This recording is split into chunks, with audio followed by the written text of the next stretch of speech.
Hello everyone. তো তোমরা হয়তো থাম্বনেল দেখে হয়তো বুঝে গেছো এটা কার ফটো। ঠিক হয়তো বুঝে গেছো, এটা হলো ঝিমির ফটো। তার মার সাথে ঘুরতে গিয়েছিল কলকাতাতে। আচ্ছা ঠিক আছে, গেছো কলকাতাতে ঘুরতে, ভালো কথা, বাট এরকম ড্রেস পোশাক পরে কেনই বা যেতে হয়?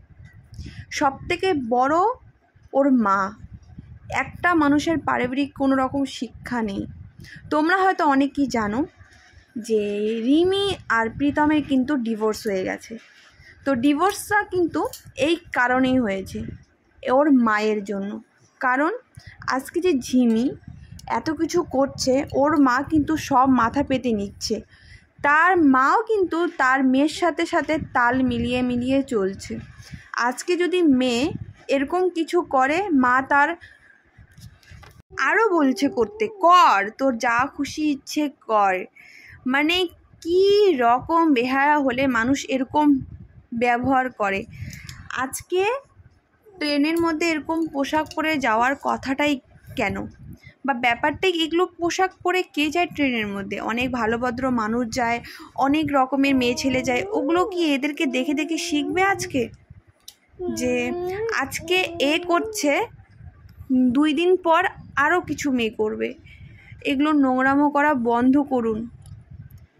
তার মা তো সত্যি তার মেয়েকে যে এমন হারে এমন হারে ওর পরিশ্রম করেছে, সেটা হয়তো বোঝাই যাচ্ছে যে কী রকমভাবে তার মেয়েকে পরিবেশের মধ্যে রেখেছে। তার একে দেখেই বোঝা যাচ্ছে। ট্রেনের মধ্যে মনে হয় এরকম পোশাক না পরে যাওয়াই হয়তো ভালো। কিন্তু এরা কি বলো তো, এরা হলো প্রীতমকে দেখাবে, দিশানিকে দেখাবে, এসব দেখানোর জন্যই তো এরকম নোংরামো শুরু করে দিয়েছে।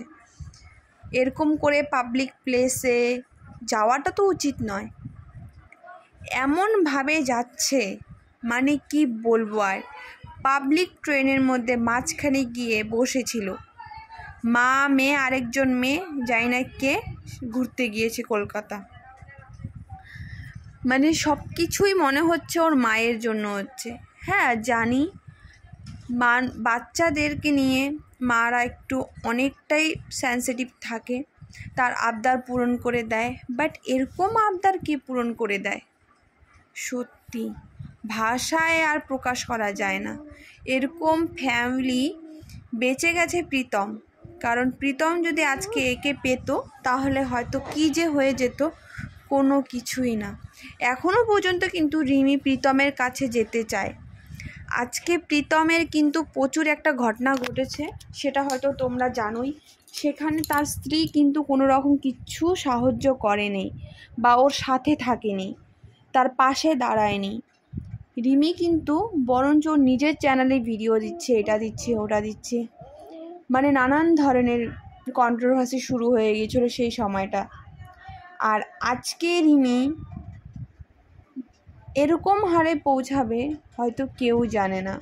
মানে সত্যি বলার বাইরে।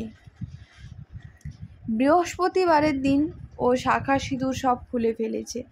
প্রীতমের লাইভ হয়তো তোমরা দেখতেই পারবে, তোমরা ওর লাইভ হয়তো দেখোই, মানে ও বলেছো সেখানে। আর রিমিও কিন্তু কালকে লাইভে এসে বলেছে, ভালোবাসার মানে আমাকে শেখাও। ভালোবাসার মানেটা তো সেই জানে না, কি শেখাবে আর। মানে এতটাই নোংরামের মধ্যে ছড়ে গেছে, মানে বলার বাইরে। সত্যি মানে কী থেকে কি হয়ে যাচ্ছে ভগবানই জানে।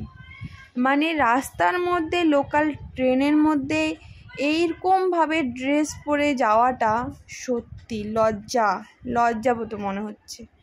মানে পাশের জন্য লজ্জা মনে করবে। তোমরা হয়তো ভিডিও দেখেই বুঝতে পেরেছো ও কতটা লজ্জা মানে আশেপাশে লোকজন আছে, মানে লজ্জা মনে করছে। আর এবার কত রকমের ড্রেস আছে। এই শর্ট ড্রেসে কি তোমাকে পরে যেতে হয় নাকি? কি পিঠ দেখানো, বুক দেখানো, হাত দেখানো, এর জন্য? মানে সত্যি কিছু কিছু যে মানে ইউটিউবাররা আছে, মানে সত্যি বলার বাইরে। আর মানুষ এদেরকে পছন্দই করেই কীরকম করে, ভিউজ এত আসেই বা কেন বুঝতে পারি না। সত্যি মানে মানুষের চোখ আর মানুষের মেন্টালিটি বলার বাইরে, মানে এতটাই খারাপ, মানে সত্যি নিজেই খারাপ, মানুষের চোখগুলো খারাপ করে দিচ্ছে। মানতে লাগবে, এরকম মানুষ সত্যি জীবনেও দেখা যায়নি।